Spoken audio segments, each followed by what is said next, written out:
룻기서 말씀 1장 14절과 22절입니다. 그들이 소리를 높여 다시 울더니 오르바는 그의 시어머니에게 입맞추되 룻은 그를 붙쫓았더라. 나오미가 모압 지방에서 그의 며느리 모압 여인 룻과 함께 돌아왔는데 그들이 보리 추수 시작할 때에 베들레헴에 이르렀더라. 아멘.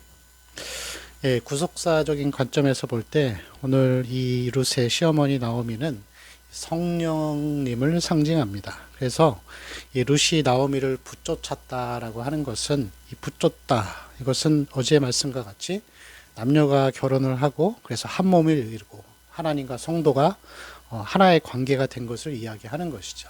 그래서 이러한 이 나오미 성령의 인도하심을 통하여서 룻은 베들레헴, 예수 그리스도를 상징하는 베들레헴 고향 땅으로, 이 어머니의 고향 땅으로 돌아오게 됩니다. 그리고 이러한 관점에서 이제 우리 구원받은 우리들도 다 성령이 우리 안에 내주하시게 됩니다. 그래서 로마서 8장 9절 말씀을 보면은 누구든지 그리스도의 영이 없으면 그리스도의 사람이 아니다라고 그렇게 말씀하는 것을 볼 수가 있습니다. 오늘부터는 이 한 두세 번 정도 이 성령의 역할하심이 무엇인지를 우리가 함께 보기를 원합니다. 특별히 오늘은 이 성령님께서 우리에게 하시는 일들, 그 중에서 하나가 우리를 보호해 주시는 역할을 하고 계십니다. 오늘 이 룻기의 말씀을 보면은 이제 2장부터 전개되어 가는 많은 내용들 가운데에서 이 모압 여인, 이방 여인 룻이 이 보아스라는 그 지역 유지에게 많은 보호와 또 이러한 이 어떤 이익을 보게 하는 것을 볼 수가 있습니다. 이 룻이 무언가를 잘해서 받는다기보다는 그가 하나님의 보호 안에서, 이 성령님의 보호 안에서 있다라는 것을 이 어떤 이 역사적인 관점에서 보여주는 것이라고 할 수가 있습니다.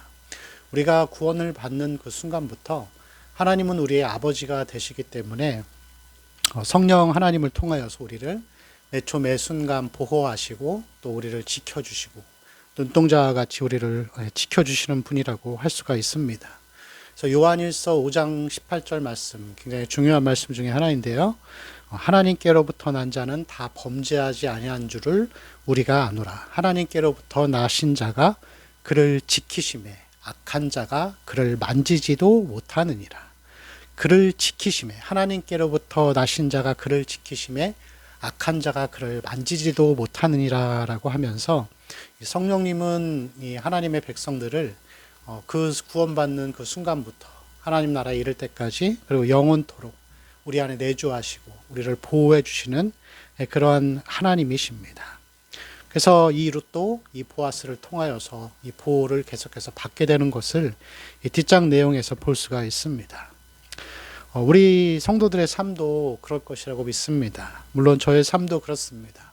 우리의 자녀들 또 나의 삶도 그러하고 우리 모두의 삶들이 하나님의 보호 아래에 있습니다. 공중의 새도 먹이시는 하나님께서 하물며 십자가의 그 죽으심과 헌신으로 우리를 살리신 하나님의 그 사랑은 말로 비교할 수 없는 놀라운 사랑이라는 것을 우리가 늘 기억하면서 살아가야 합니다. 짧은 삶이었지만 제 인생 가운데에서 어떨 때는 제 아들이 자전거를 타다가 오토바이와 부딪혀서 사고가 난 적도 있었습니다. 저도 자동차를 타고 가다가 빗길에 차가 미끄러져 차가 전복되고 또 그 가운데에서 큰 사고를 당한 적도 있었습니다. 그러나 여전히 지금까지도 제가 이 자리에 서 있을 수 있는 것은 하나님이 보호해 주셨기 때문에, 우리 가정을 보호해 주셨기 때문에 지금까지 이 자리에 있을 수 있는 것이겠죠.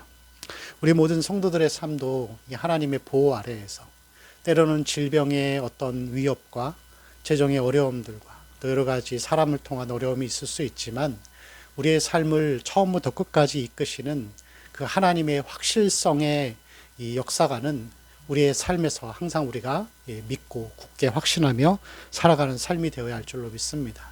그런데 하나의 주의점이 있습니다. 아까 제가 읽어드렸던 이 요한일서 5장 18절 말씀을 보면은 하나님께로부터 난 자는 다 범죄하지 아니하는 줄을 우리가 아노라. 이게 전제되어 있습니다.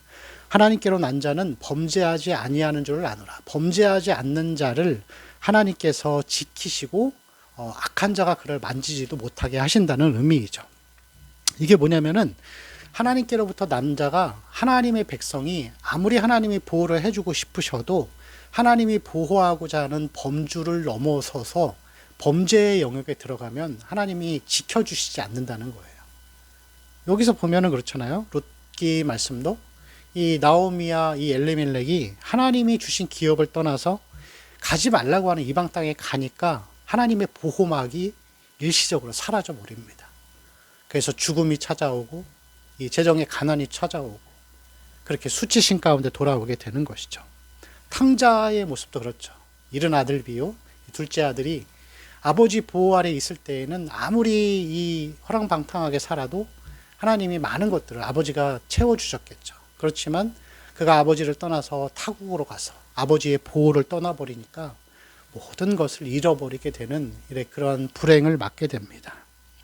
그러한 비유가 있습니다. 예전에 한 만화를 통해 본 건데 맹견이 서 있고 맹견이 이 밧줄에 묶여 있습니다. 그리고 그 맹견 앞에 사람이 서 있는데 이 사람과 맹견 사이에는 하나의 금이 있는 거예요. 근데 이 금이 뭐냐면은 이 개 주인이 이 선만 넘지 않으면 물리지 않습니다. 그렇게 이 선을 안내선을 이렇게 유도해 놓은 거죠. 근데 여러분 여기서 우리가 보호를 받기 위한 방법은 그 선을 넘지 않는 거예요. 우리가 마음대로 하고 싶은 대로 하면서 살면서 세상의 방식과 죄를 마음껏 짓고 살면서 그럼에도 불구하고 하나님의 어떤 철저한 보호를 기대하는 것은 그거는 여러분 우리가 하나님을 기만하는 것이라고 할 수가 있습니다.